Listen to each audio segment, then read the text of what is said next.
Kannada star hero Darshan. ఈ పేరు కర్ణాటకలో ఒకప్పుడు ఎంతో ఫేమస్. ఇతర రాష్ట్రాల్లో ఈయన గురించి అంతగా తెలియకపోయినా శాండిల్వుడ్ ఇండస్ట్రీలో ఈయనే తోపు. కానీ కేవలం ఓ ఆడదాని మోజులో పడి కెరియర్ను లైఫ్ని రిస్క్లో పెట్టేసుకున్నాడు.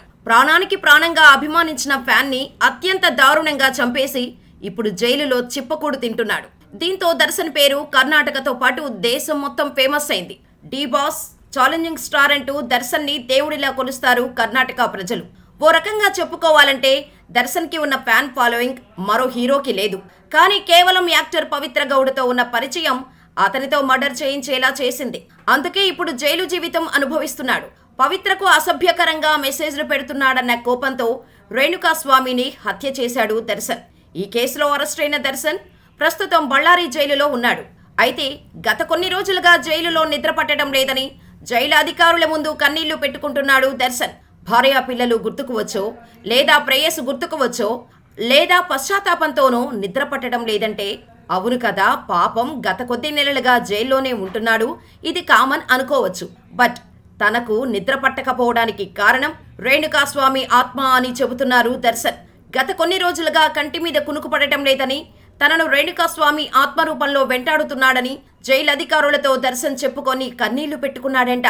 రోజు రాత్రి సమయంలో తన కలలోకి రేణుకాస్వామి ఆత్మ వచ్చి భయపెడుతుందని, ఒంటరిగా ఉండలేకపోతున్నానని, తనను ఇక్కడి నుండి పంపించేయాలంటూ చిన్న పిల్లవాడిలా మారం చేస్తున్నాడట దర్శన్. తనను మరో జైలుకు పంపించేయాలని దర్శన్ కోరినట్టు వార్తలు వినిపిస్తున్నాయి.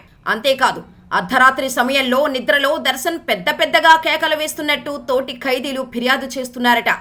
ఇక తనకు ఈ జైలులో భయం వేస్తుందని, తిరిగి బెంగళూరు జైలుకు పంపించాలని దర్శన్ అధికారులను బతిమలాడుతున్నాడంట. అయితే దీనిపై అధికారులు ఎలాంటి ప్రకటన చేయలేదు.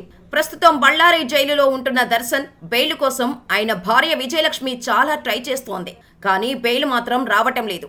రీసెంట్ గానే బెయిల్ కోసం కోర్టులు వాదనలు వినిపించారు. దర్శన్ తరపు న్యాయవాది దీంతో ఈసారి ఎలాగైనా బెయిల్ వస్తుందని అందరూ అనుకున్నారు. పక్కా నమ్మకంతో బాణాసంచా కాల్చడానికి కూడా రెడీ చేసుకున్నారు.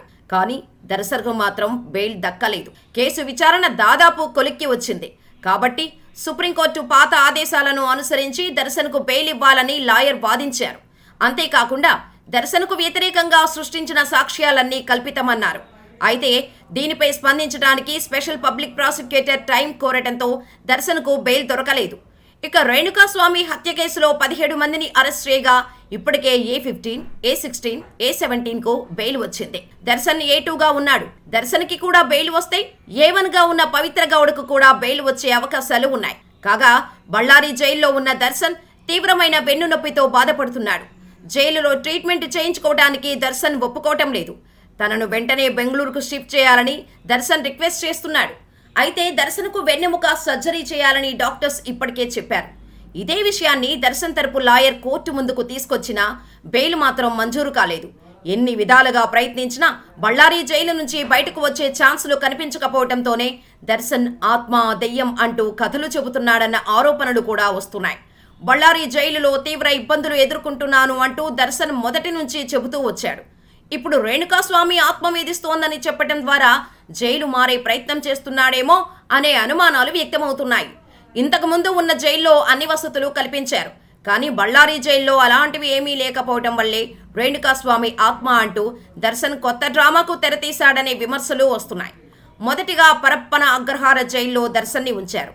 అక్కడ సహనిందితులతో దర్శన్ సిగరెట్ తాగుతూ కాఫీ ఎంజాయ్ చేస్తున్న ఫోటోలు, వీడియోస్ లీక్ అయ్యాయి. జైలులో లగ్జరీ లైఫ్ అనుభవిస్తున్నాడనే విమర్శలు రావడంతో దర్శన్ని బళ్ళారి జైలుకు తరలించారు.